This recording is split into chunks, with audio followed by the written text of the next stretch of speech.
Ketika kamu sendirian di kamar yang sepi, cahaya redup dari layar ponsel menjadi satu-satunya yang menembus kegelapan. Jantungmu berdetak sedikit lebih cepat. Napasmu terasa pendek-pendek, dan di ujung jarimu hanya ada satu gerakan kecil. Klik. Seketika dunia maya memuntahkan gambar-gambar yang menggoda, begitu intens, begitu memuaskan. Namun di balik layar itu, sesuatu tengah terjadi. Bukan di luar sana, tapi di dalam dirimu. Ada yang mengamati, ada yang merekam. Yang lebih mengerikan, ada sesuatu yang perlahan berubah. Kamu mengira hanya melihat gambar. Kamu mengira hanya sedang melampiaskan hasrat sesaat. Tapi tanyakan ini pada dirimu. Mengapa ketika layar itu mati, yang tersisa hanyalah kehampaan? Mengapa semakin sering kamu menontonnya, semakin sulit kamu merasa benar-benar hidup? Disinilah paradoks yang menghantui kita. Apa yang terasa seperti pelepasan justru menjadi rantai. Apa yang kamu kira sebagai kendali justru menjadi bukti kamu telah kehilangan arah. Apa yang kamu pikir hanya gambar, ternyata diam-diam membentuk siapa kamu. Apa yang kamu inginkan, bahkan bagaimana kamu memandang dirimu sendiri. Pernahkah kamu bertanya, mengapa setelah sensasi itu hilang, muncul rasa bersalah yang tak bisa kamu hilangkan? Mengapa kamu merasa seperti menjadi penonton hidupmu sendiri, tak lagi sepenuhnya hadir di dunia nyata? Dan yang paling penting, apa yang sebenarnya terjadi di dalam dirimu, di otakmu, di jiwamu, setiap kali kamu menelan aliran gambar-gambar itu? Bayangkan lagi, seperti ada tangan tak terlihat yang menulis ulang dirimu dari dalam. Bukan dengan tinta, tapi dengan zat kimia otakmu sendiri. Dopamin, serotonin, dan neurokimia lainnya yang seharusnya mengantarkan kebahagiaan alami, kini dipaksa bekerja untuk ilusi yang kamu tahu, jauh di lubuk hati, bukan cinta, bukan keintiman, bahkan bukan kesenangan sejati. Apa sebenarnya yang kamu kejar? Dan apa harga yang diam-diam kamu bayar untuk setiap klik, setiap menit yang hilang dalam pusaran itu? Disinilah pertanyaan besar kita. Jika sesuatu yang begitu kecil bisa menguasaimu begitu kuat, lalu siapa sebenarnya dirimu? Dan bagaimana kamu bisa merebut kembali dirimu sendiri? Satu hal pasti, ini bukan hanya soal moral, bukan hanya soal dosa atau tidak dosa. Ini soal keberadaanmu, soal siapa kamu saat tidak ada yang melihat, soal jejak yang diam-diam tercetak di jiwamu setiap kali layar itu menyala. Dan sekarang kita akan menyelam lebih dalam, menuju akar tersembunyi yang jarang berani disentuh.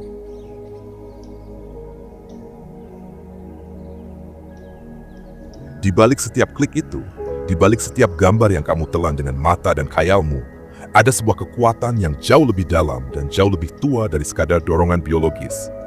Pornografi bukan hanya tentang tubuh, bukan hanya tentang fantasi. Ia adalah cermin dari luka terdalam dalam kesadaran manusia. Luka yang jarang kita akui, bahkan pada diri sendiri. Bayangkan ini, sejak kecil, kamu diajarkan bahwa keinginanmu harus dikendalikan. Bahwa ada hasrat yang kotor dan ada hasrat yang suci. Bahwa dunia luar mengukur nilaimu dari seberapa baik kamu menahan diri. Tapi ironisnya, dunia yang sama juga membombardirmu dengan citra-citra yang mengundang, yang sengaja dirancang untuk membuatmu lupa pada kendali itu. Inilah paradoks pertama. Kita hidup di zaman yang menjual seks dalam segala bentuk, namun pada saat yang sama, mengutuk mereka yang terjebak di dalamnya.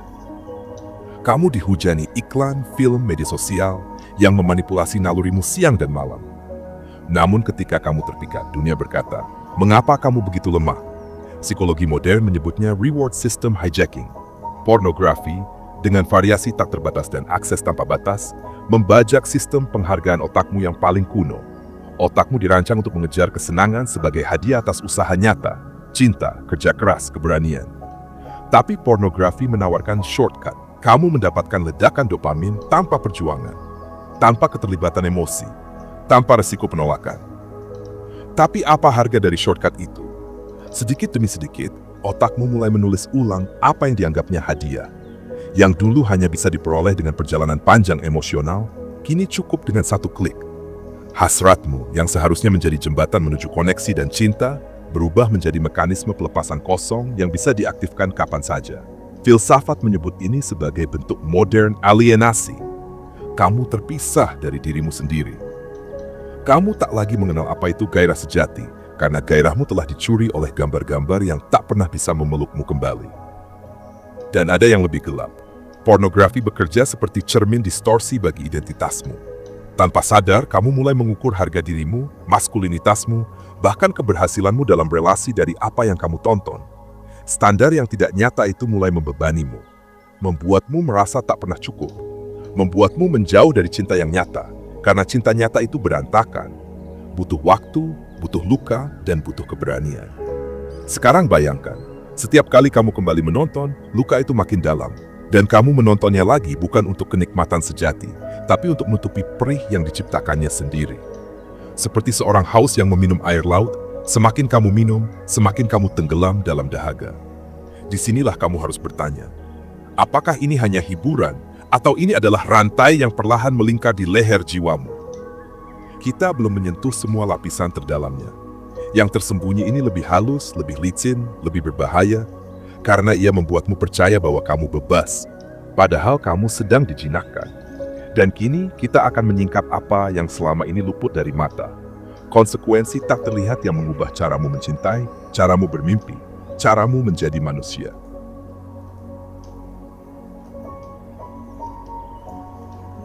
Bayangkan sejenak bahwa setiap tindakan kecilmu, setiap kebiasaanmu, setiap pilihan visual yang kamu santap lewat layar, bukanlah sesuatu yang menguap begitu saja. Mereka menulis ulang peta otakmu, membentuk cara kamu memandang dunia, bahkan tanpa kamu sadari. Pornografi dengan diam-diam mengukir jejak-jejak baru di dalam dirimu. Inilah tragedi yang tak terlihat. Kamu merasa memegang kendali, padahal kamu sedang dibentuk dari dalam. Setiap kali kamu menonton, ada pola baru yang ditegakkan di otakmu. Sistem dopamin yang dirancang untuk memberi hadiah atas pencapaian sejati, kini menjadi budak gambar-gambar kosong.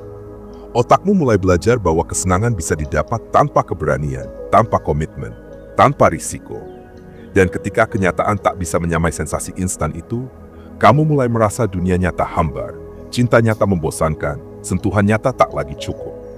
Disinilah konsekuensi terbesar mengintai. Pornografi mencuri kemampuanmu untuk hadir penuh di dalam momen nyata. Cinta sejati menuntut kesabaran. Ia menuntut keberanian untuk membuka luka, menerima kekurangan pasangan, dan bertahan saat badai datang. Tapi ketika otakmu sudah terbiasa pada kesempurnaan palsu di layar, kamu kehilangan kemampuan untuk bertahan dalam ketidaksempurnaan nyata. Setiap konflik kecil terasa seperti kegagalan. Setiap hubungan yang menuntut pengorbanan terasa berat, karena bagian dari dirimu sudah terbiasa mencari pelarian instan. Dan lebih dalam lagi, pornografi perlahan memudarkan kemampuanmu untuk merasakan keintiman sejati. Sentuhan pasangan yang penuh cinta mulai terasa datar, karena tubuhmu dan jiwamu sudah dimanjakan oleh sensasi yang dibanjiri dopamin secara tidak alami. Hubungan menjadi datar, bukan karena pasanganmu kurang, tapi karena sistem otakmu telah dirusak standarnya. Sadar atau tidak, kamu mulai mengalami alienasi dari jiwamu sendiri. Kamu merasa kosong setelah sesi menonton. Kamu merasa bersalah, tapi tak bisa berhenti. Kamu berkata pada diri sendiri, ini hanya untuk melepas stres. Tapi semakin kamu menonton, semakin besar stres itu. Kamu mengira pornografi memuaskan hasratmu, padahal ia hanya menumbuhkan rasa lapar yang tak pernah terpuaskan. Dan lihatlah dunia sekelilingmu. Jutaan pria diam-diam berperang dengan kecanduan yang tak pernah diucapkan. Mereka berjuang sendirian, malu pada diri sendiri, malu untuk meminta tolong. Mereka merasa hancur di dalam, namun di luar tetap tersenyum seperti tak ada yang salah. Bukankah itu bentuk perbudakan paling halus? Perbudakan yang tidak memerlukan rantai, tidak memerlukan cambuk, hanya perlu layar kecil dan satu klik. Sekarang tanyakan ini pada dirimu. Berapa banyak impian yang kamu tunda karena waktumu habis di depan layar itu? Berapa banyak cinta sejati yang kamu abaikan karena kamu sibuk mengejar bayangan? Tapi inilah saatnya kamu melihat. Jalan keluar itu ada, tapi bukan yang kamu bayangkan. Bukan sekadar menahan diri, bukan sekadar menutup mata. Di bab berikutnya, kita akan menelusuri jejak para pemberontak. Mereka yang berhasil membebaskan diri, bukan dengan memusuhi diri, tetapi dengan memahami luka terdalam mereka dan menyalakan api keberanian yang sudah lama padam.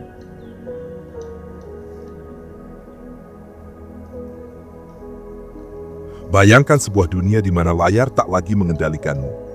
Di mana setiap dorongan untuk melarikan diri ke fantasi bisa kamu lihat, kamu pahami, lalu kamu lepaskan, tanpa harus tunduk padanya. Dunia ini bukan dunia fiksi. Dunia ini pernah ada. Dunia ini adalah dunia yang dimiliki para pemberontak. Mereka yang menolak diperbudak oleh kebiasaan yang tak kasat mata. Dan inilah rahasianya. Mereka tidak sekadar melawan godaan. Mereka mematikan ilusi yang membuat godaan itu tampak tak terkalahkan. Lihatlah baik-baik. Selama ini kamu diajari untuk melawan dengan menahan diri. Jangan lihat, jangan lakukan, kata suara moralitas lama. Tapi para pemberontak sejati tahu, menahan diri tanpa memahami akar luka hanya akan memperbesar rasa lapar. Mereka memilih jalan yang lebih radikal, bukan menolak hasrat, tetapi mengubah arah cahaya hasrat itu. Hasrat bukanlah musuhmu, ia hanya kompas yang tersesat. Pornografi mencuri cahaya kompas itu dan mengarahkannya ke bayangan. Para pemberontak belajar mengembalikan cahaya itu ke sumber sejatinya, ke keberanian, ke cinta sejati, ke penciptaan. Lihatlah sejarah. Lihat para samurai yang mendisiplinkan dorongan agar menjadi energi yang menopang kehormatan. Lihat para filsuf stoik yang tidak mematikan hasrat mereka, tetapi menjadikannya bahan bakar untuk kebijaksanaan. Lihat para seniman besar yang mengalirkan energi seksual mereka ke dalam karya yang mengubah dunia. Dan kamu, ya, kamu juga bisa. Langkah pertama adalah ini, berhenti melihat dirimu sebagai musuh dirimu sendiri. Setiap dorongan untuk membuka situs itu, setiap bisikan untuk melarikan diri ke fantasi, adalah pesan dari luka yang belum kamu dengar. Daripada melawan bisikan itu, dengarkan. Tanyakan pada dirimu, apa yang sebenarnya aku cari? Apakah aku mencari cinta, keberanian, pelarian dari sepi? Langkah kedua, bangun ritual yang membangkitkan keberanian, bukan sekadar mengalihkan diri. Para pemberontak sejati mengganti layar dengan dunia nyata. Mereka mulai dengan hal sederhana. Olahraga yang mendidik tekunan, seni yang menghidupkan jiwa, dialog jujur dengan diri sendiri setiap pagi di depan cermin. Dan langkah ketiga, langkah paling sulit dan paling membebaskan, berani menatap kekosongan. Saat kamu berhenti menonton, akan ada sepi yang menyesakkan. Itulah kekosongan yang selama ini kamu tutupi dengan layar. Jangan lari darinya. Duduklah bersama kekosongan itu. Dengarkan apa yang ingin ia katakan padamu. Di sanalah kamu akan menemukan akar luka yang harus disembuhkan. Pemberontakan sejati bukanlah tentang menang melawan pornografi. Pemberontakan sejati adalah tentang menang melawan ilusi bahwa kamu tak bisa hidup tanpanya. Dan saat kamu melangkah di jalan ini, kamu akan mulai melihat tubuhmu menjadi kuat kembali, jiwamu mulai berbicara lebih jernih, dan matamu, mata yang dulu redup karena lelah mengejar bayangan, mulai bersinar dengan cahaya yang lahir dari dalam. Tapi ada satu pelajaran terakhir yang harus kamu temukan sendiri. Sebuah kebenaran yang tidak diajarkan di buku-buku, tidak diceramahkan di podium-podium. Kebenaran itu akan mengubah segalanya, jika kamu cukup berani untuk menerimanya. Di bab terakhir, kita akan menyingkap inti terdalam dari kebebasan ini. Sebuah paradigma yang akan membuat semua perjuanganmu selama ini masuk akal.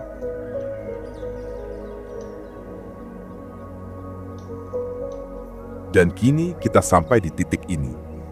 Kebenaran terakhir. Kebenaran yang selama ini bersembunyi di balik semua pertanyaanmu, semua perjuanganmu, semua rasa bersalah dan hausmu akan kebebasan. Bayangkan ini, kamu berdiri di depan cermin, dan untuk pertama kalinya dalam hidupmu, kamu benar-benar melihat siapa dirimu. Bukan bayangan yang kamu bangun demi diterima orang lain. Bukan citra yang kamu paksakan agar dunia mengagumimu. Bukan topeng yang kamu kenakan untuk menutupi luka. Yang kamu lihat adalah wajah aslimu, liar, penuh cahaya dan bayangan tak sempurna dan sekaligus utuh. Dan kamu tiba-tiba sadar, semua perang ini bukan tentang pornografi, bukan tentang dorongan seksual, bukan tentang dosa, bukan tentang godaan. Semua perang ini hanyalah cerminan dari perangmu dengan dirimu sendiri. Sejak kapan kamu mulai percaya bahwa ada sesuatu yang salah denganmu, sehingga kamu harus menutupi, melarikan diri, atau mematikan sebagian dari siapa dirimu? Sejak kapan kamu merasa bahwa untuk menjadi pria baik, kamu harus membunuh bagian-bagian terdalam yang membuatmu manusia? Inilah kebenaran terakhir. Kamu hanya bisa benar-benar bebas ketika kamu berhenti mencoba menjadi sempurna. Kamu mengira selama ini bahwa untuk lepas dari pornografi, kamu harus mengalahkan hasrat. Padahal, satu-satunya jalan keluar adalah ini, berdamai dengan hasratmu. Carl Jung menyebutnya individuasi. Proses pulang ke diri sendiri, bukan menjadi sosok ideal yang kamu kejar, tapi menjadi dirimu yang sejati. Bukan pria yang sibuk memuaskan ekspektasi dunia, tapi pria yang sudah memeluk bayangannya sendiri, mengakuinya, memahaminya, dan menjadikannya bagian dari kekuatan. Saat itu terjadi, sesuatu yang luar biasa akan lahir. Kamu tak lagi dikendalikan oleh impuls, karena kamu tak lagi menolaknya. Kamu tak lagi haus validasi, karena kamu sudah melihat wajah jiwamu sendiri dalam gelap. Dan kamu tetap bisa berkata, aku cukup. Dan dunia akan mencoba membuatmu lupa. Iklan akan terus memancingmu. Algoritma akan terus menawarkan godaan. Orang-orang akan terus bicara tentang pria baik atau pria sejati sesuai definisi mereka.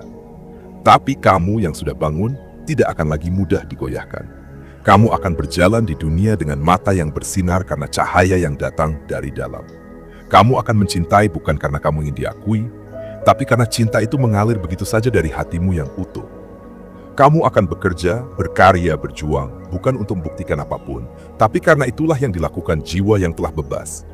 Dan mungkin, untuk pertama kalinya kamu akan merasa damai duduk sendirian di dalam sunyi, tanpa layar, tanpa suara, tanpa pelarian. Karena kamu tahu, kamu sudah pulang. Ini bukan akhir perjalananmu. Ini adalah awal dari hidup yang benar-benar kamu pilih. Jadi sekarang, pertanyaannya, apakah kamu berani menatap cermin itu dan mengaku pada dirimu sendiri siapa kamu sebenarnya? Sebab hanya dengan itulah, kamu akan menemukan kebebasan yang selama ini kamu cari, bukan di luar dirimu, tetapi di dalam dirimu sendiri. Dan sekali kamu melihat wajah jiwamu, liar dan penuh warna, kamu tak akan pernah lagi bisa kembali menjadi mesin yang dikendalikan oleh bayangan.